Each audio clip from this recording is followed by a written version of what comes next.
This video training series is brought to you by Friday People, the National Lottery Community Fund and Proud Business Productions. Okay, so in the last lesson we spoke about lighting, how to create a 3-point lighting setup to create contrast between you and the background, also tips for shooting outside and tips for shooting inside without lights. This time we're going to talk about framing, camera height and stabilization. So as I'll keep saying, everything that you do has an emotional meaning when it's on camera. But to break it down really simply, we can use the rule of thirds. You'll find an option in your phones or on your camera, it's normally called grids. And what this does is it draws lines onto your screen that won't be recorded, it's only for when you're watching the screen. And these lines are basically dividing the frame or the picture up into thirds. And as a general rule, if you put the main subject on either one of these lines or ideally where the lines intersect, then it's going to look a lot more visually pleasing. So to give you an example, a lot of the footage I'm going to use are from Marvel films because I'm a bit of a Marvel geek. So this is from Captain America and the Winter Soldier. You've got two characters here. You've got Captain America here, who is the big hero, is the main man, and then you've got the guy that he's just met, who is Sam Wilson, who's an ex-Air Force pilot. And you'll notice that Sam is filmed on one of the third lines, which looks really visually pleasing, and then Captain America is actually framed right in the middle because literally he's the centre of attention.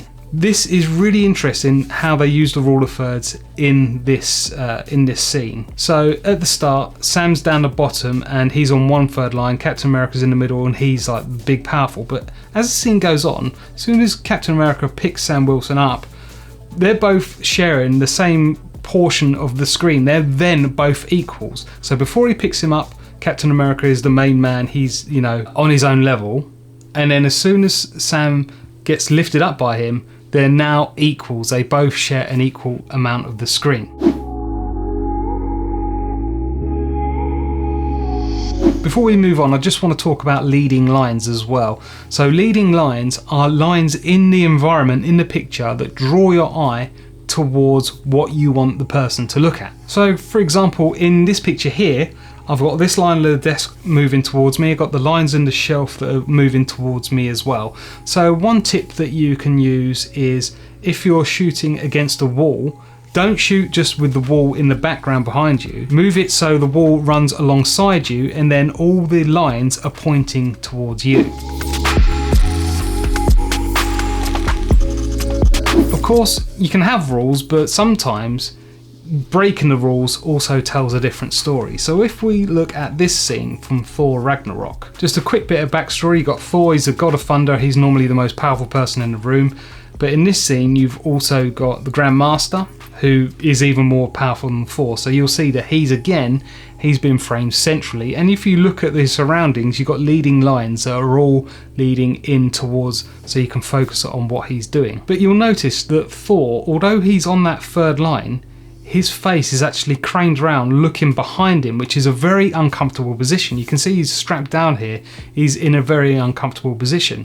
But the next thing you'll notice is when Loki comes over, obviously Loki is Thor's brother, but he's a trickster. As soon as Loki comes over, he's in a position of power in the top left-hand third, and Thor is down in the bottom right, which feels very uncomfortable because he's a lot smaller and a lot lower down. So again, you're using the rule of thirds to tell the story that Loki is now in that position of power and Thor is in that position of weakness there. So the next thing I want to just quickly touch on is balancing the frame. So that's putting objects in the picture just to help balance them out. So say I had a big object up here in the frame, then I'd want to put something small down here to balance it out, and it goes the other way as well. If I had something big up here and nothing down here, then it looks very empty on this side and very strange. So even if it's just a cup, and then it could be balancing that picture frame. So that picture frame there, so I've got my monitor down here that I'm looking at, got a picture frame up there and it's being balanced out by that cup. So something bigger up here balanced out by something smaller, and it just Again, it's just an easy way to make it a bit more visually appealing. So what about talking to camera? So if you're talking directly to your audience like I'm doing now, you want to be in the center of the frame, so all your eyes are being drawn into the center, so it's nice and easy. But if you're doing it more like an interview style, so that you're pretending there's an interviewer behind the camera, then you want to be over in one of the thirds. So let me just set this up. So you'd have your eyes on the opposite third line to where you're looking. So you want room in front of you to look.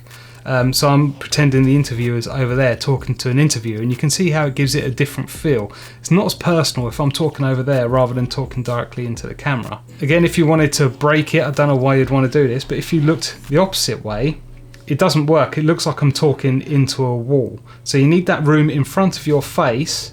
It's called breathing room, so it basically feels nice and natural. Another point is you want to shoot with your hands on show. So basically that's normally, if you're standing up, that's from waist height. And this goes back to an old thing in the medieval times of, if you can see someone's hands, you know they're not hiding any weapons. It goes with handshakes as well. Handshakes originally came about because it's an easy way of showing you're not concealing any weapons in your hand. The way that works nowadays is it naturally builds people's trust if they can see your hands.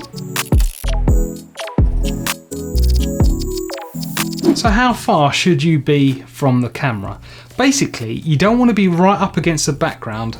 There's a couple of reasons. First of all is because with your lighting, if you're right up against the background, then that light is also going to hit your background, and it's going to make you the same brightness.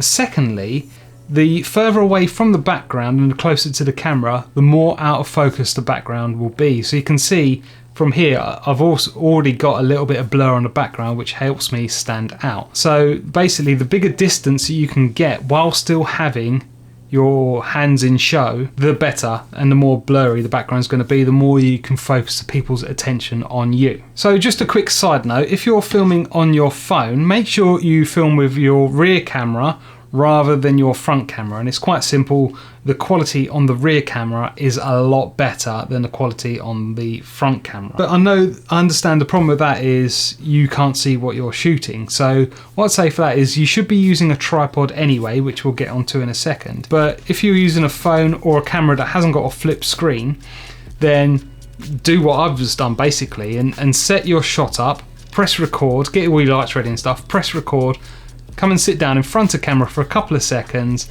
go back, check it. And you want to look for things like, is my lighting all right? Am I in focus? Am I far enough away from the background? Am I framed so my eyes, the cat's here again, am I framed so my eyes are on that top third line? Is there anything in the background I don't like that I'm going to remove? Just take some time, don't just start shooting straight away. Do it 3 or 4 times, have a look at what little tweaks that you can make to make it look a lot better.